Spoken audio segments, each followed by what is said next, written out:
तीसरे अध्याय के 9वें श्लोक के पूर्वार्ध में भगवान ने व्यतिरेक रीति से कहा था कि यज्ञ से अतिरिक्त कर्म मनुष्य को बांधते हैं। अब 23वें श्लोक के उत्तरार्ध में उसी बात को अन्वय रीति से कहते हैं।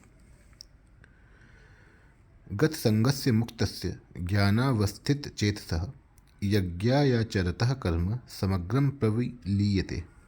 जिसकी आसक्ति सर्वथा मिट गई है, जो मुक्त हो गया है, जिसकी बुद्धि स्वरूप के ज्ञान में स्थित है, ऐसे केवल यज्ञ के लिए कर्म करने वाले मनुष्य के संपूर्ण कर्म नष्ट हो जाते हैं। व्याख्या। गत संगत से क्रियाओं का, पदार्थों का, घटनाओं का, परिस्थितियों का, व्यक्तियों का जो संग है, इनके साथ जो हृदय से लगाव है, वही वास्तव में बांधने वाला है, अर्थात जन्म मरण देने वाला है। स्वार्थ भाव को छोड़कर केवल लोगों के हित के लिए लोक संग्रहार्थ कर्म करते रहने से कर्म योगी क्रियाओं, पदार्थों आदि से असंग हो जाता है, अर्थात उसकी आसक्ति सर्वथा मिट जाती है। वास्तव में मनुष्य स्वरूप से असंग ही है। असंगो ह्ययं पुरुषः। किंतु असंग होते हुए भी शरीर, इंद्रियां, मन, बुद्धि, पदार्थ, परिस्थिति, व्यक्ति आदि से संबंध मानकर सुख की इच्छा से उनमें आबद्ध हो जाता है। मेरी मनचाही हो, अर्थात जो मैं चाहता हूँ वही हो और जो मैं नहीं चाहता वह ना हो। ऐसा भाव जब तक रहता है तब तक यह संग बढ़ता ही रहता है। वास्तव में होता वही है जो होने वाला है। जो होने वाला है उसे चाहे या ना चाहे वह होगा ही, और जो नहीं होने वाला है उसे चाहे या ना चाहे वह नहीं होगा। अतः अपनी मनचाही करके मनुष्य व्यर्थ में फंसता है और दुख पाता है। कर्मयोगी संसार से मिली हुई शरीर आदि वस्तुओं को अपनी और अपने लिए ना मानकर उन्हें संसार की मानकर संसार की सेवा में अर्पण कर देता है। उससे वस्तुओं और क्रियाओं का प्रवाह संसार की ओर हो जाता है और अपना असंग स्वरूप ज्यों का त्यों रह जाता है। कर्मयोगी का अहम भी सेवा में लग जाता है। तात्पर्य यह है कि उसके भीतर मैं सेवक हूँ यह भाव भी नहीं रहता।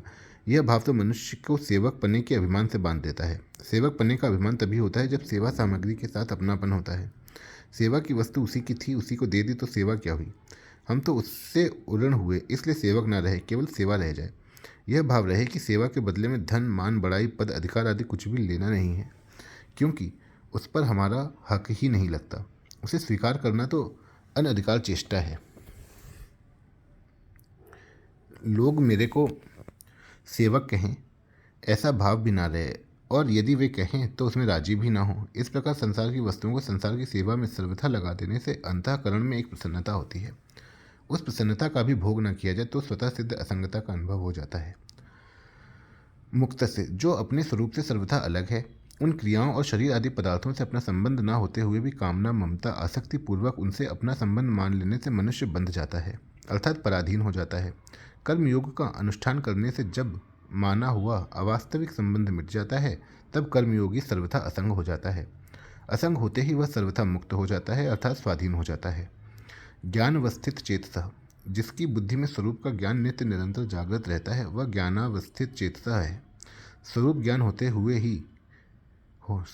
होते ही उसकी स्वरूप में स्थिति हो जाती है, और जो वास्तव में पहले से ही थी। वास्तव में ज्ञान संसार का ही होता है, स्वरूप का ज्ञान नहीं होता, क्योंकि स्वरूप स्वतः ज्ञान स्वरूप है। क्रिया और पदार्थ ही संसार है। क्रिया और पदार्थ विभाग अलग है तथा स्वरूप का विभाग अलग है, अर्थात क्रिया और पदार्थ का स्वरूप के साथ किंचन मात्र भी संबंध नहीं है। क्रिया और पदार्थ जड़ हैं तथा स्वरूप चेतन है। क्रिया और पदार्थ प्रकाश हैं तथा स्वरूप प्रकाशक है। इस प्रकार क्रिया और पदार्थ के स्वरूप में भिन्नता ठीक ठीक ज्ञान होते ही क्रिया और पदार्थ से संसार से संबंध विच्छेद होकर स्वतः सिद्ध असंग स्वरूप में स्थिति का अनुभव हो जाता है। यज्ञायाचरतः कर्म समग्रम प्रविलीयते। कर्म में अकर्म देखने का ही एक प्रकार है। यज्ञार्थ कर्म, अर्थात यज्ञ के लिए कर्म करना, निस्वार्थ भाव से केवल दूसरों के हित के लिए कर्म करना यज्ञ है। जो यज्ञ के लिए ही संपूर्ण कर्म करता है वह कर्म बंधन से मुक्त हो जाता है, और जो यज्ञ के लिए कर्म नहीं करता, अर्थात अपने लिए कर्म करता है, वह बंध जाता है। यज्ञार्थात् कर्मणो अन्यत्र लोको अयम कर्म बंधनः। प्रकृति का कार्य है क्रिया और पदार्थ। इन दोनों में क्रिया का भी आदि और अंत होता है तथा पदार्थ का भी। क्रिया आरंभ होने से पहले भी नहीं थी, समाप्त होने के बाद भी नहीं रहेगी, इसलिए बीच में भी नहीं है, ऐसा सिद्ध हुआ। इसी प्रकार पदार्थ उत्पन्न होने से पहले भी नहीं था, नष्ट होने के बाद भी नहीं होगा, इसलिए बीच में भी वह नहीं है, यह सिद्ध हुआ। क्योंकि यह सिद्धांत है कि जो वस्तु आदि और अंत में नहीं है वह मध्य में भी नहीं होती। परंतु चेतन स्वरूप का आदि और अंत नहीं होता, वह सदा अक्रिय रूप से ज्यों का त्यों रहता है। वह चेतन तत्व क्रिया और पदार्थ दोनों का प्रकाशक है। इस प्रकार क्रिया और पदार्थ के किंचन मात्र भी संबंध न होते हुए भी जब वह इनके साथ अपना संबंध मान लेता है तब वह बंध जाता है। इस बंधन से छूटने का उपाय है फलेच्छा का त्याग करके केवल दूसरों के हित के लिए कर्म करें। संसार में अनेक प्रकार की क्रियाएं हो रही हैं और अनेक प्रकार के पदार्थ विद्यमान हैं, परंतु मनुष्य जिन क्रियाओं और पदार्थों से आसक्ति, ममता और कामना पूर्वक अपना संबंध मानता है, उन्हीं क्रियाओं और पदार्थों से वह बंधता है। जब मनुष्य कामना, ममता और आसक्ति का त्याग करके केवल दूसरों के हित के लिए संपूर्ण कर्म करता है और मिले हुए पदार्थों को दूसरों का ही मानकर उनकी सेवा में लगाता है, तब कर्मयोगी के संपूर्ण कर्म विलीन हो जाते हैं, अर्थात उसे कर्मों के साथ अपनी स्वतः सिद्ध असंगता का अनुभव हो जाता है।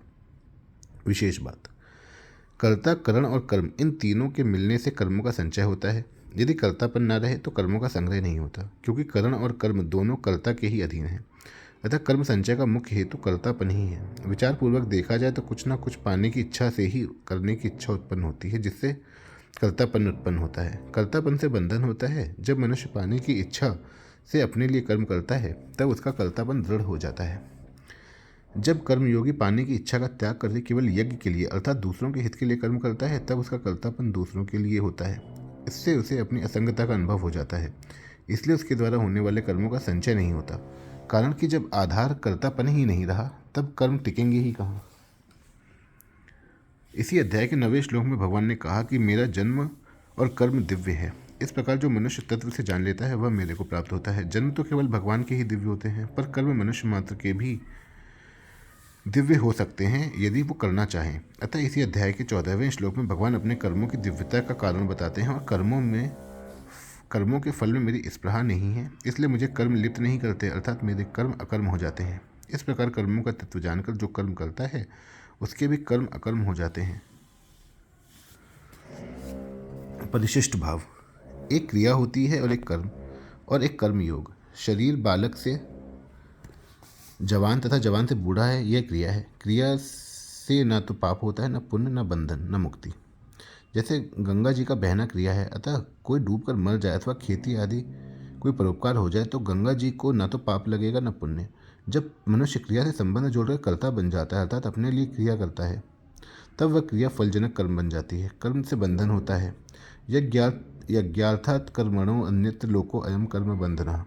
कर्म बंधन से छूटने के लिए जब मनुष्य अपने लिए कुछ नहीं करता, प्रत्युत निस्वार्थ भाव से केवल दूसरों के हित के लिए ही कर्म करता है, तब वह कर्मयोग हो जाता है।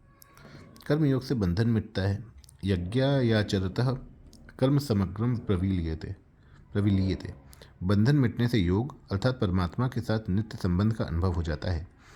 यह 23वां श्लोक कर्मयोग का मुख्य श्लोक है। जैसे भगवान ने ज्ञानाग्नि सर्वकर्माणि भस्मसात् कुरुते पदों से ज्ञानाग्नि के द्वारा ज्ञान योगी के संपूर्ण पाप भस्म होने की बात कही और अहम त्वं सर्व पापेभ्यो मोक्षयिष्यामि पदों से भक्त के संपूर्ण पाप नष्ट होने की बात की। ऐसे ही इस श्लोक में यज्ञायाचरतः कर्म समग्रम प्रवील्यते पदों से कर्मयोगी के समग्र पाप नष्ट होने की बात कही है।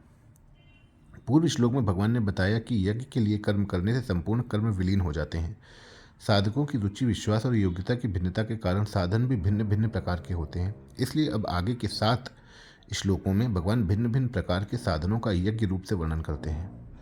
ब्रह्मार्पणम ब्रह्म हविर ब्रह्माग्नौ ब्रह्मणा हुतम ब्रह्मैव तेन गंतव्यम ब्रह्म कर्म समाधिना। जिस यज्ञ में अर्पण अर्थात जिससे अर्पण किया जाए वे श्रुक, श्रुवा आदि पात्र भी ब्रह्म हैं। हव्य पदार्थ तिल, जौ, घी आदि भी ब्रह्म है और ब्रह्म रूप कर्ता के द्वारा ब्रह्म रूप अग्नि में आहुति देना रूप क्रिया भी ब्रह्म है। ऐसे यज्ञ को करने वाले जिस मनुष्य की ब्रह्म में ही कर्म समाधि हो गई है, उसके द्वारा प्राप्त करने योग्य फल भी ब्रह्म ही है। व्याख्या, यज्ञ में आहुति मुख्य है। वह आहुति तब पूर्ण होती है जब वह अग्नि रूप ही हो जाए, अर्थात हव्य पदार्थ की अग्नि से अलग सत्ता ही ना रहे। इसी प्रकार जितने भी साधन हैं वह साध्य रूप हो जाएं, तभी वे यज्ञ होते हैं। जितने भी यज्ञ हैं उनमें परमात्मा तत्व का अनुभव करना भावना नहीं है, प्रत्युत वास्तविकता है। भावना तो पदार्थों की है। इस 24वें श्लोक से 30वें श्लोक तक जिन यज्ञों का वर्णन किया गया है वे सब कर्मयोग के अंतर्गत हैं। कारण कि भगवान ने इस प्रकरण के उपक्रम में भी तत्ते कर्म प्रवक्ष्यामि यज्ञात्वा मोक्ष्यसे शुभात् ऐसा कहा है और उपसंहार में भी कर्म जानविद्धि तान सर्वानेवम ज्ञात्वा विमोक्ष्यसे ऐसा कहा है, तथा बीच में कहा है यज्ञायाचरतः कर्म समग्रम प्रविलीयते। मुख्य बात यह है कि यज्ञ कर्ता के सभी कर्म अकर्म हो जाएं। यज्ञ केवल यज्ञ परंपरा की रक्षा के लिए किए जाएं तो सबके सब कर्म अकर्म हो जाते हैं। अतः इन सब यज्ञों में कर्म में अकर्म का ही वर्णन है। ब्रह्मार्पणम ब्रह्म हवि। जिस पात्र से अग्नि में आहुति दी जाती है उस श्रुक श्रुवा आदि को यहाँ अर्पणम पद से कहा गया है। अर्पयते अनेन इति अर्पणम। उस अर्पण को ब्रह्म ही माने। तिल जौ घी आदि जिन पदार्थों का हवन किया जाता है उन हव्य पदार्थों को भी ब्रह्म ही माने। ब्रह्माग्नो ब्रह्मणाहुतम। आहुति देने वाला भी ब्रह्म ही है। जिसमें आहुति दी जा रही है वह अग्नि भी ब्रह्म ही है और आहुति देना रूप क्रिया भी ब्रह्म ही है, ऐसा माने। ब्रह्म कर्म समाधिना। जैसे हवन करने वाला पुरुष श्रुवा हवि अग्नि आदि सबको ब्रह्म का ही स्वरूप मानता है, ऐसे ही जो प्रत्येक कर्म में कर्ता करण कर्म और पदार्थ सबको ब्रह्म रूप ही देखता है उस पुरुष की ब्रह्म में ही कर्म समाधि होती है, अर्थात उसकी संपूर्ण कर्मों में ब्रह्म बुद्धि होती है। उसके लिए संपूर्ण कर्म ब्रह्म रूप ही बन जाते हैं। ब्रह्म के सिवाय कर्मों का अपना कोई अलग स्वरूप रहता ही नहीं। ब्रह्मैव तेन गंतव्यम। ब्रह्म में ही कर्म समाधि होने से जिसके संपूर्ण कर्म ब्रह्म रूप ही बन गए हैं उसे फल के रूप में निस्संदेह ब्रह्म की प्राप्ति हो जाती है, कारण कि उसकी दृष्टि में ब्रह्म के सिवाय और किसी की स्वतंत्र सत्ता रहती ही नहीं। इन श्लोक के शिष्टजन भोजन के समय बोलते हैं जिससे भोजन रूप कर्म भी यज्ञ बन जाए। भोजन रूप कर्म में ब्रह्म बुद्धि इस प्रकार की जाती है। जिससे अर्पण किया जाता है वह हाथ भी ब्रह्म स्वरूप है। भोजन के पदार्थ ब्रह्म स्वरूप हैं। भोजन करने वाला ब्रह्म स्वरूप है। जठराग्नि भी ब्रह्म रूप है। भोजन करना रूप क्रिया अर्थात जठराग्नि में अन्न की आहुति देना रूप क्रिया भी ब्रह्म है। इस प्रकार भोजन करने वाले मनुष्य के द्वारा प्राप्त करने योग्य फल भी ब्रह्म ही है। मार्मिक बात, प्रकृति के कार्य संसार का स्वरूप है। क्रिया और पदार्थ वास्तविक दृष्टि से देखा जाए तो प्रकृति या संसार क्रिया रूप ही है, कारण कि पदार्थ एक क्षण भी स्थिर नहीं रहता, उसमें निरंतर परिवर्तन होता रहता है। अतः वास्तव में पदार्थ परिवर्तन रूप क्रिया का पुंज ही है। केवल राग के कारण पदार्थ की मुख्यता दिखती है। संपूर्ण क्रियाएं अभाव में जा रही हैं, अतः संसार अभाव रूप ही है। भाव रूप से केवल एक अक्रिय तत्व ब्रह्म ही है, जिसकी सत्ता से अभाव रूप संसार भी सत्तावान प्रतीत हो रहा है। संसार की अभाव रूपता को इस प्रकार समझ सकते हैं। संसार की तीन अवस्थाएं हैं, उत्पत्ति, स्थिति और प्रलय। जैसे वस्तु उत्पन्न होती है, फिर रहती है और अंत में नष्ट हो जाती है, अथवा मनुष्य जन्म लेता है, फिर रहता है और अंत में मर जाता है। इससे आगे विचार करें तो केवल उत्पत्ति और प्रलय का ही क्रम है, स्थिति वस्तुतः है ही नहीं। जैसे यदि मनुष्य की पूरी आयु 50 वर्ष की है तो 20 वर्ष बीतने पर उसकी आयु 30 वर्ष ही रह जाती है। इससे आगे विचार करें तो केवल प्रलय ही प्रलय है, उत्पत्ति है ही नहीं। जैसे आयु के जितने वर्ष बीत गए उतने वर्ष मनुष्य मर ही गया। इस प्रकार मनुष्य प्रतिक्षण ही मर रहा है, उसका जीवन प्रतिक्षण ही मृत्यु में जा रहा है। दृश्य मात्र प्रतिक्षण अदृश्य में जा रहा है। प्रलय अभाव का ही नाम है, इसलिए अभाव ही शेष रहा। अभाव की सत्ता भाव रूप ब्रह्म पर ही टिकी हुई है, अतः भाव रूप से एक ब्रह्म ही शेष रहा। सर्वम खलविदम ब्रह्म वासुदेवः सर्वम।